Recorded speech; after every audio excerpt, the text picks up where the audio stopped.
Hello everyone, welcome back to my channel. आज हम शुरू करने जा रहे हैं हिंदी की एक टेस्ट सीरीज़। इस टेस्ट सीरीज़ में डेली हम 30 क्वेश्चंस करने जाएंगे। ये क्वेश्चंस जो होंगे वो सभी राज्यों के TET exam, super TET, S TET और सी टेट के लिए बहुत ज़्यादा इंपॉर्टेंट होंगे। अब जो पैटर्न चेंज हो चुका है उस पैटर्न पर आधारित क्वेश्चंस होंगे और इसमें जो क्वेश्चंस होंगे वो आपके एग्ज़ाम के लिए बहुत ज़्यादा इंपॉर्टेंट होंगे। तो आइए शुरू करते हैं हम आज से नया सीरीज़ और नई वीडियो। तो आज के वीडियो का सबसे पहला क्वेश्चन है,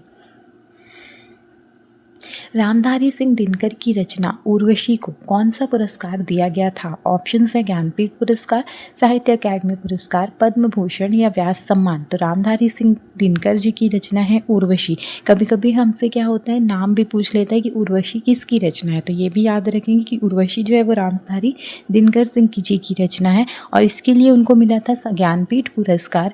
ये जो है वो टेट और बाकी एग्जाम्स में बार बार पूछा जाता है। इनकी कृति उर्वशी के लिए उनको 1972 में ज्ञानपीठ पुरस्कार मिला था और ज्ञानपीठ पुरस्कार जो है वो साहित्य के क्षेत्र में दिया जाने वाला सर्वोच्च पुरस्कार है।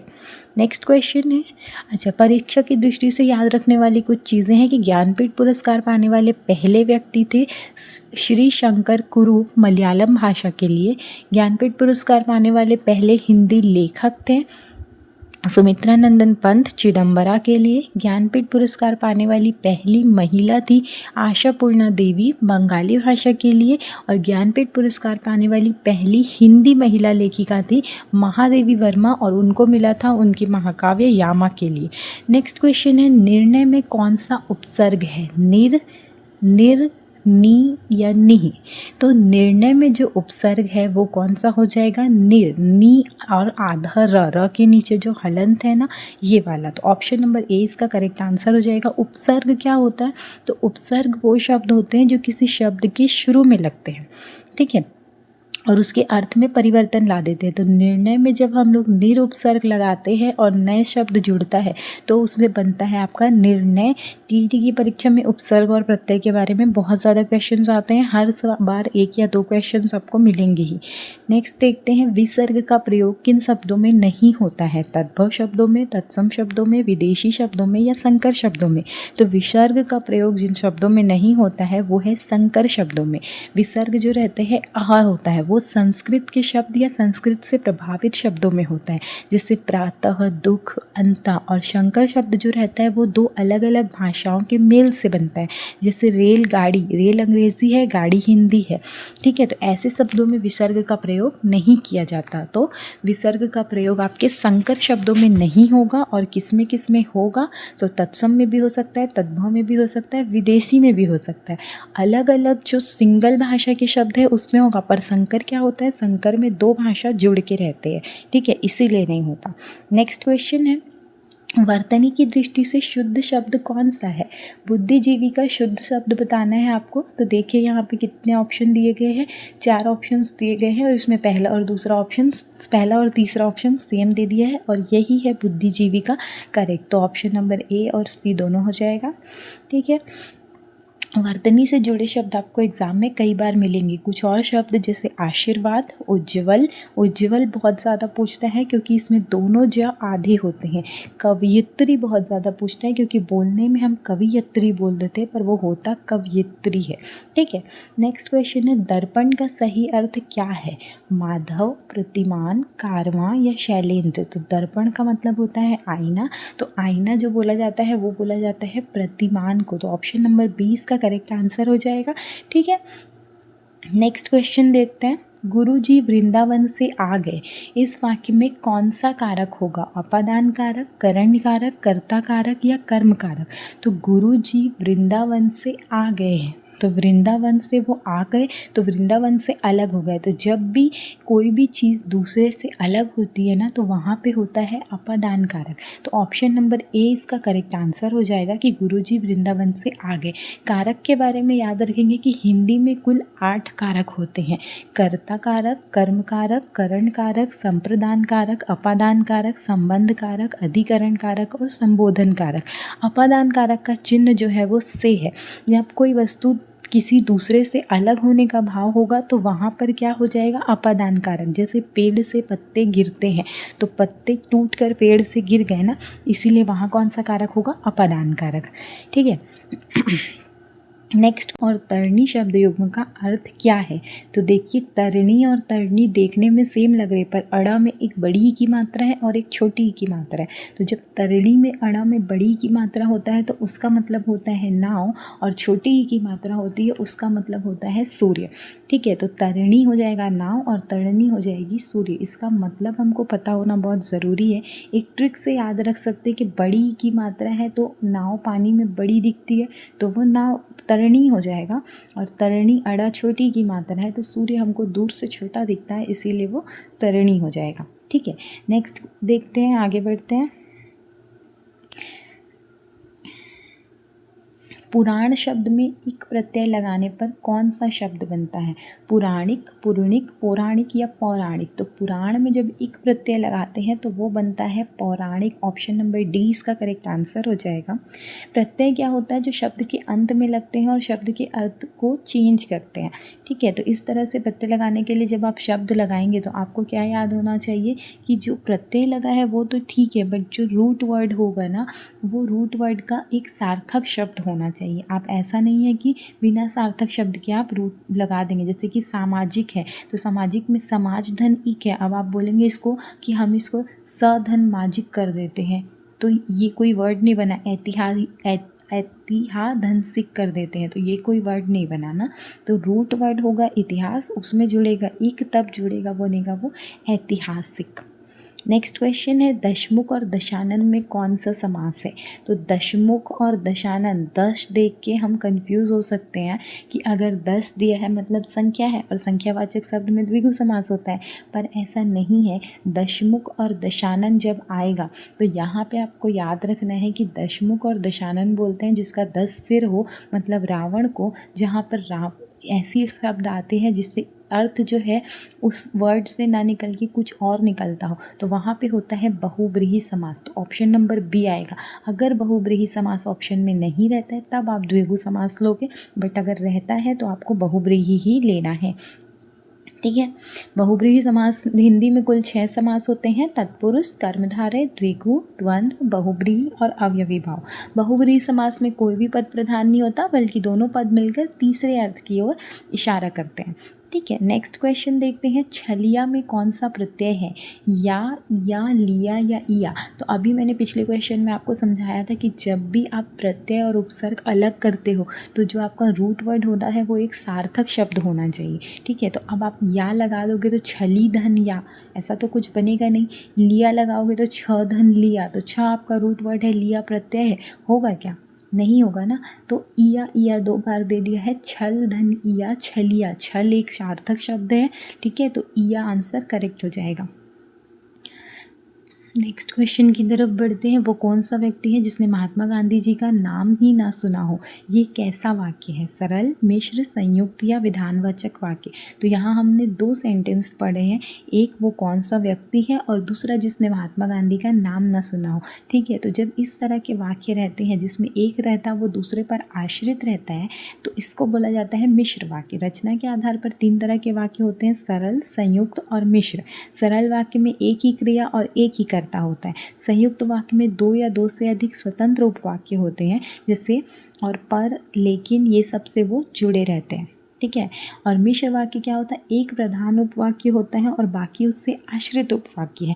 वाक्य में क्या बोल रहा है, वो कौन सा व्यक्ति है, तो ये क्या हो जाएगा? प्रधान उपवाक्य। अब उसके बारे में बात कर रहा है कि जिसने महात्मा गांधी का नाम ही नहीं सुना हो, तो ये उस वाक्य पे आश्रित है ना, इसीलिए इसको बोला जाता है मिश्र वाक्य। नेक्स्ट क्वेश्चन है, व्याकरण भाषा के खाली स्थान बताता है नियम, अर्थ, काम या भाव। तो व्याकरण भाषा के नियम बताता है। ऑप्शन नंबर क्या है? ए करेक्ट हो जाएगा। ठीक है, व्याकरण उस विद्या को कहते हैं जो हम किसी भाषा को शुद्ध रूप में बोलना, पढ़ना और लिखना सिखाती है। ये भाषा के नियम को स्पष्ट करती है कि कैसे शब्दों और वाक्यों का सही प्रयोग किया जाए। नेक्स्ट क्वेश्चन है, पुष्प और अमूल्य कौन से शब्द हैं? तत्सम, तद्भव, देशज या विदेशी? तो पुष्प जो है आप आप अमूल्य से भले ही ना पहचानो पर पुष्प से पहचान लो कि पुष्प जो है वो तत्सम शब्द है। तो ऑप्शन नंबर ए इसका करेक्ट आंसर हो जाएगा। तत्सम कौन से शब्द होते हैं? वो शब्द होते हैं जो संस्कृत भाषा से बिना किसी परिवर्तन के हिंदी भाषा में ज्यों के त्यों उपयोग होते हैं। जैसे पुष्प, अमूल्य दोनों संस्कृत के शब्द हैं और हिंदी में इसी रूप में उपयोग होते हैं। मतलब तत्समा, मतलब उसी के समान, जैसा संस्कृत में है उसी के समान हिंदी में आ जाते हैं, इसीलिए इसको बोला जाता है तत्सम। परीक्षा की दृष्टि से याद रखना है कि तद्भव शब्द क्या होते हैं? संस्कृत के वो शब्द होते हैं जिनमें थोड़ा सा चेंज करके हिंदी में लाया जाता है। जैसे फूल, तो पुष्प का तद्भव रूप क्या हो गया? फूल। दधी का क्या हो गया? दही, ऐसा। ठीक है। देशज शब्द क्या होते हैं? वो हम शब्द होते हैं जो हमारी क्षेत्रीय बोली के शब्द होते हैं, जो अलग अलग रीजन्स में बोले जाते हैं। ये शब्द जैसे लोटा, खटिया, ये सब क्या है? हमारी क्षेत्रीय भाषाओं के शब्द हैं और वहाँ से आए हैं हिंदी में। विदेशी शब्द क्या होते हैं? ये वो शब्द होते हैं जो विदेशी भाषा से हिंदी में आए हैं। जैसे स्कूल, कंप्यूटर, ट्रेन, ये सब क्या है? विदेशी भाषा के शब्द हैं और आए हैं हिंदी में। नेक्स्ट है ए और औ कौन से स्वर है? दीर्घ स्वर है, संयुक्त स्वर है, प्लुत स्वर है या ह्रस्व स्वर है? तो ए और औ जो है ये दोनों दीर्घ संयुक्त स्वर है। हिंदी वर्णमाला में स्वरों को उनकी उच्चारण अवधि के आधार पर ह्रस्व, दीर्घ और प्लुत स्वर में वर्गीकृत किया जाता है। ह्रस्व स्वर में क्या आ जाता है? अ, ई, उ और री। और दीर्घ स्वर में क्या आ जाता है? आ, ई और उ। और ए और ओ जो है वो दो वर्णों के मेल से बने हैं, इसलिए इनको बोला जाता है संयुक्त स्वर। प्लुत स्वर में क्या होता है? जिनमें ह्रस्व स्वर से 3 गुना टाइम लगता है और दीर्घ स्वर में 2 गुना टाइम लगता है। संयुक्त स्वर दो अलग अलग स्वरों के मेल से बनते हैं। जैसे अ और ए मिल के बनेगा ए, और अ और ओ मिल के बनेगा ओ, इसलिए इनको क्या बोलेंगे? संयुक्त स्वर। ए भी संयुक्त स्वर है। ए क्या होता है? अ और ई के मेल से बनता है और ओ जो है वो अ और उ के मेल से बनता है। ठीक है, तो 4 संयुक्त स्वर हो गए आपके। नेक्स्ट क्वेश्चन में जाएंगे। किस क्रम में अ उपसर्ग नहीं है? अनन्या, अनैतिक, अनिद्रा या अनिर्वाचन? तो इसमें आप देखिए अ उपसर्ग नहीं है, तो आप बना के देखो। अनिर्वाचन में निर्वाचन में आ लगा है, तो इसमें तो उपसर्ग है। अनिद्रा में निद्रा रूट वर्ड सार्थक शब्द है, उसमें अ लगा है, तो ये भी है। अनैतिक में नैतिक एक सार्थक शब्द है जिसमें अ उपसर्ग लगा करके अनैतिक बना है। पर अनन्या में अधन नन्या, नन्या कोई वर्ड है क्या? नहीं है, तो अन धन अन्या से बना है अनन्या, तो इसमें अन उपसर्ग है, इसीलिए अनन्या में अ उपसर्ग नहीं है।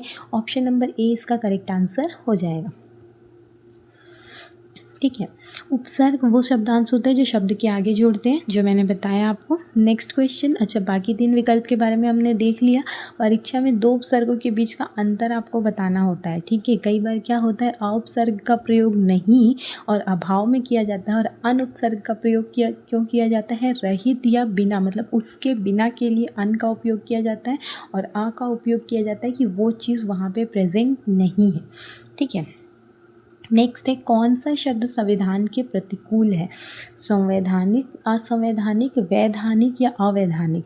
तो संविधान के प्रतिकूल जो शब्द है उसको प्रतिकूल किसको बोलते हैं? जो उसका उल्टा हो जाए, तो वो असंवैधानिक है। ठीक है। संविधान के खिलाफ, संविधान का अर्थ है संवैधानिक मतलब जो संविधान के अनुसार हो। वैधानिक का अर्थ है जो कानून के अनुसार हो, और अवैधानिक का अर्थ है जो कानून के खिलाफ हो। तो संविधान के प्रतिकूल मतलब जो संविधान के खिलाफ हो।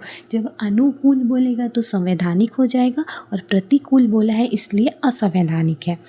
नेक्स्ट है, अनेक डैश विद्वानों को देखकर दर्शकों ने प्रसन्नता प्रकट की।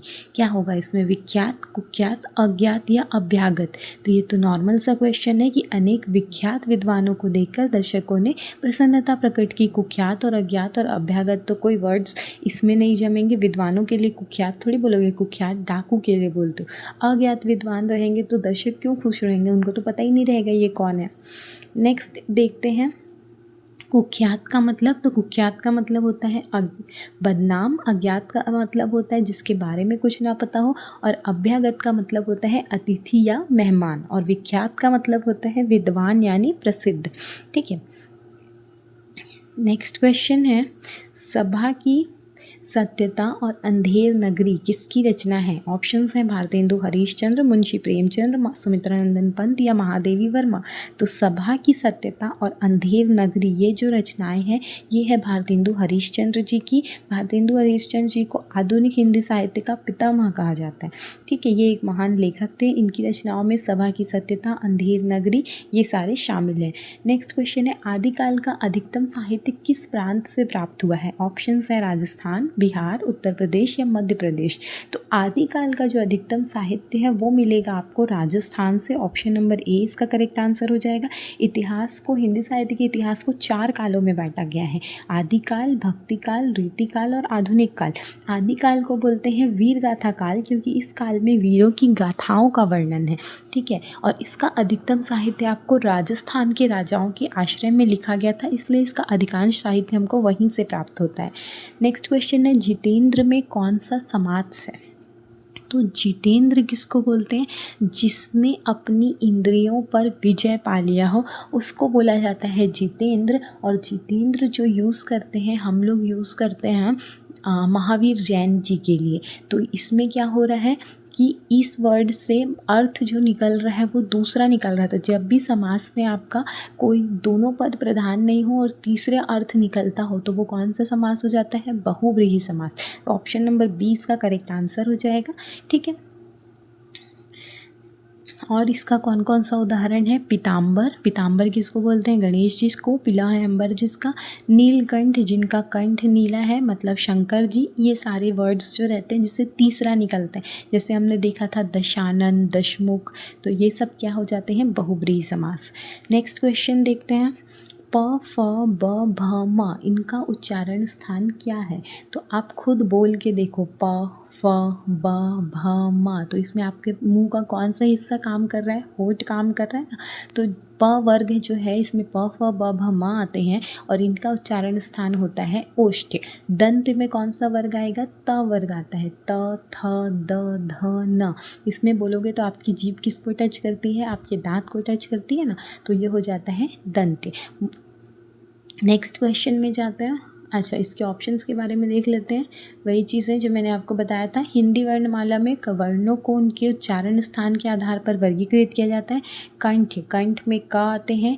तालव्य में क वर्ग मतलब क, ख, ग, घ, अंग, ये इसमें आते हैं कंठ में, क्योंकि जब आप बोलोगे तो आप देखना क, ख, ग, घ, अंग की आवाज़ कहाँ से निकलती है? आपके कंठ से निकलती है। तालव्य में कौन सा वर्ग आता है? च वर्ग आता है। च, छ, ज, झ, निया। जब ये बोलते हो तो आपकी जीभ आपके मुंह के ऊपरी हिस्से आपके तालू को टच करती है, तो वो कौन सा हो जाएगा? तालव्य हो जाएगा। मूर्धन्य मतलब जिसमें आपकी जीभ थोड़ी मुड़ती है, जैसे ट, ठ, ड, ठ, तो इसमें आपकी जीभ थोड़ी सी मुड़ती है, तो ये होता है मूर्धन्य। दंत में क्या आ जाता है? आपका त वर्ग आ जाएगा और ओष्ठ में क्या वर्ग आ जाएगा? प वर्ग आ जाएगा।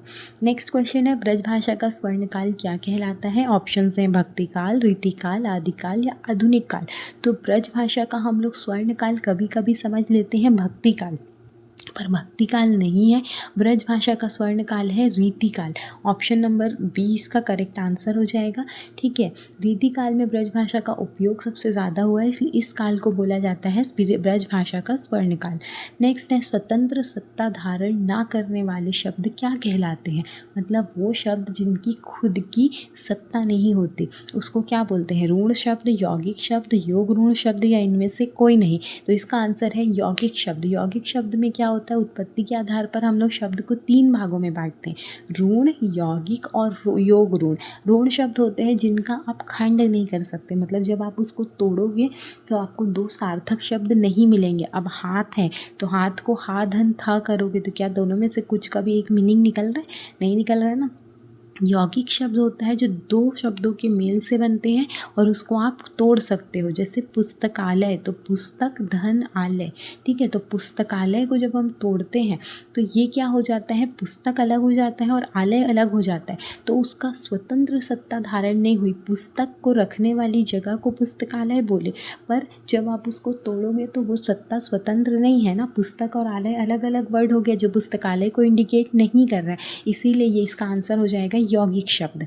ठीक है, ऋण शब्द में क्या होता है कि ऋण शब्द में ये होता है कि आप उसको तोड़ ही नहीं सकते, तो वो उसकी सत्ता स्वतंत्र है। और मिश्रित यौगिक शब्द के बाद आता है योग ऋण शब्द। योग ऋण शब्द में क्या होता है, ये यौगिक शब्दों की तरह होते हैं लेकिन किसी विशेष अर्थ के लिए होते हैं। जैसे पंकज है तो पंकज में क्या होता है, पंक धन जा कमल हुआ, तो यौगिक शब्द दो के मेल से बनते हैं, उनकी स्वतंत्र सत्ता नहीं होती। नेक्स्ट क्वेश्चन है, मदनार का अर्थ क्या होता है? ऑप्शन है कामदेव का शत्रु, शिव, रत्नाकर समुद्र, दिनेश सूर्य या इनमें से कोई नहीं। तो यहाँ पे आपको 3 पर्यायवाची सीखने को मिल गए कि कामदेव का शत्रु बोलते हैं शिव जी को, रत्नाकर बोलते हैं समुद्र को और दिनेश बोलते हैं सूर्य को। अब मदनार किसको बोला जाता है? तो मदनार बोला जाता है कामदेव के शत्रु शिव जी को। तो ऑप्शन नंबर डी ए इसका करेक्ट आंसर हो जाएगा। और ये याद रखेंगे कि यहाँ से हमको कितने क्वेश्चन मिल गए? 4 क्वेश्चन। तो एक से आपको 4 क्वेश्चन मिल जाते हैं। ठीक है, मदनार क्या होता है? मदन, मदन मतलब कामदेव और अरी, अरी मतलब शत्रु। तो कामदेव के शत्रु को बोला जाता है मदनार, जो शिव जी का एक नाम है। तो 4 वहाँ मिले थे, 2 यहाँ मिले, आपको 6 क्या मिल गए? यहाँ से पर्यायवाची शब्द मिल गए। नेक्स्ट क्वेश्चन है, बुद्धिमान में कौन सा प्रत्यय होगा? तो बुद्धिमान में कौन सा प्रत्यय होगा? आपको क्या बताया था मैंने कि जब आप उसको तोड़ोगे, तोड़ने से जो रूट वर्ड होता है वो सार्थक होना चाहिए। तो बुद्धिमान में वान, आन और मान में से कौन सा प्रत्यय लगेगा?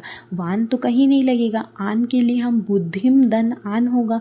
तो बुद्धिम कोई वर्ड होता है क्या? नहीं होता। क्या होता है? बुद्धि होता है। तो बुद्धि धन मान, उसको बोलेंगे बुद्धिमान। तो कौन सा प्रत्यय हो जाएगा? ऑप्शन नंबर ए मान। ठीक है, कभी कभी क्वेश्चंस में आन प्रत्यय भी ले जाता है, लेकिन ज़्यादा सही क्या है जो आप उसको बेसिक से याद रखोगे कि अगर उसमें मान लगेगा तो ही उसका सार्थक शब्द रहेगा, इसीलिए मानवध ही लेते हैं। नेक्स्ट है, प्रतिक्षण में कौन सा उपसर्ग होगा? तो प्रतिक्षण आप देख के बता सकते हो। क्या बताया था मैंने कि आपको तोड़ना ऐसे है कि सार्थक शब्द बने। तो प्रति धन क्षण, प्रतिक्षण होगा हर क्षण, इसीलिए प्रति उपसर्ग हो जाएगा। ऑप्शन नंबर ए करेक्ट हो जाएगा। अगर प्र लोगे तो देखो तीक्षण बनता है, तीक्षण का कोई मतलब है नहीं। प्रत लोगे तो प्रत धन इक्षण, कुछ मतलब हुआ क्या? नहीं हुआ। तो प्रति धन क्षण इसमें प्रति उपसर्ग होगा। ठीक है, नेक्स्ट क्वेश्चन है, हिंदी भाषा का जन्म कहाँ पर हुआ था? उत्तर भारत, आंध्र प्रदेश, जम्मू कश्मीर या इनमें से कोई नहीं। तो हिंदी भाषा जो है ये भाषा है खड़ी बोली की भाषा। तो इसका जो उदय हुआ था वो हुआ था उत्तर भारत के क्षेत्र में। तो ऑप्शन नंबर ए इसका करेक्ट आंसर हो जाएगा। ठीक है, नेक्स्ट क्वेश्चन, द का उच्चारण स्थान क्या है? तो मैंने आपको बताया था कि त, थ, द, ध, न। जब भी आपको एग्ज़ाम में ऐसा उच्चारण वाला क्वेश्चन आता है ना, कोई टेंशन मत लेना, चुपचाप बैठना और बोल के देखना। कोई शर्म की बात नहीं है कि हाँ हम बोल रहे हैं तो अगल बगल वाले क्या सोचेंगे। भाई 1 नंबर का सवाल है, तो बोल के देखो। त, थ, द, ध, न, इसमें क्या हो रहा है? आपकी जीभ आपके कौन से भाग को टच कर रही है? आपके दांत को कर रही है ना, तो ये कौन सा वर्ग हो जाएगा? दंत्य वर्ग हो जाएगा। ठीक है, नेक्स्ट क्वेश्चन है, किस शब्द में वर्ण संबंधी अशुद्धि नहीं है? आपको अधीन को बताना है कि कैसे लिखते हैं। तो आप देखो, पहले में अधीन लिखा है, दूसरे में आधीन लिखा है, तीसरे में अधीन लिखा है और चौथे में आधीन लिखा है। तो करेक्ट वर्ड क्या होता है? अधीन होता है। तो ऑप्शन नंबर सी इसका करेक्ट आंसर हो जाएगा। ठीक है, नेक्स्ट क्वेश्चन की तरफ बढ़ते हैं। दशमुख का समास विग्रह क्या है? तो दशमुख, यहाँ पे हम लोग जैसे पिछले क्वेश्चन में पढ़े थे कि दशमुख मतलब 10 है मुख जिसके, तो 10 है मुख जिसके अर्थात रावण। कौन सा समास हो जाएगा? बहुव्रीहि समास। ऑप्शन नंबर ए इसका करेक्ट आंसर हो जाएगा। ठीक है, आपको जब भी समास विग्रह है तो आप क्या करोगे? पद को अलग अलग तोड़ के देखोगे कि कैसा टूट रहा है। ठीक है, अगर वो टूटने के बाद अगर उसमें क्या आता है? उपसर्ग दिखता है तो वो अवयवी भाव समास हो जाएगा। अगर उसमें आपको क्या बोला जाता है? संख्यावाचक शब्द दिख रहे हैं तो वो द्विगु समास हो जाएगा। जब उसमें आपको विशेषण दिखे तो विशेषण में क्या हो जाएगा? वो आपका कर्मधारय समास हो जाएगा। और जब उससे कोई तीसरा अर्थ निकले तो उसको बोला जाता है आपका बहुब्रीहि समास। तो ये इसमें हम लोग देखते हैं कि समास विग्रह आपको पता चल गया, ये विग्रह किसी तीसरे अर्थ को बता रहा है, इसलिए ये बहुब्रीहि समास हो जाएगा। अगर आपसे दशमुखों का समूह पूछा जाए तो ये द्विगु समास का उदाहरण है, क्योंकि दश जो है वो संख्यावाचक शब्द है और समूह का भाव प्रकट हो रहा है। दशमुखों का समूह, अगर सिर्फ दशमुख है मतलब एक इंसान है, पर दशमुखों का समूह है मतलब समूह की बात हो रही है, तो वहाँ बहुब्रीहि समास नहीं होगा, वहाँ होगा आपका द्विगु समास। ठीक है, तो ये थे हमारे आज के 30 क्वेश्चंस। आई होप ये वीडियो आपके लिए हेल्पफुल रहे। ऐसे ही और वीडियोस के साथ हम फिर से हाजिर होंगे। आप इंग्लिश के क्वेश्चंस देख सकते हैं प्लेलिस्ट में जा कर के, और अगर आप हिंदी साहित्य की तैयारी कर रहे हैं एग्ज़ाम्स के लिए, पीजीटी के लिए, तो यूजीसी नेट की जो सीरीज़ है वो टेट के लिए और सेट के लिए, सबके लिए इम्पॉर्टेंट है, तो वो सीरीज़ भी आप जा कर के चेक कर सकते हैं। तो चैनल में जाकर प्लेलिस्ट सेक्शन में जाइए, आपको अलग अलग सब्जेक्ट्स के अलग अलग वीडियोज़ दिखाई देंगे। ठीक है, तो मिलते हैं नेक्स्ट वीडियो में। Thank you, have a nice day.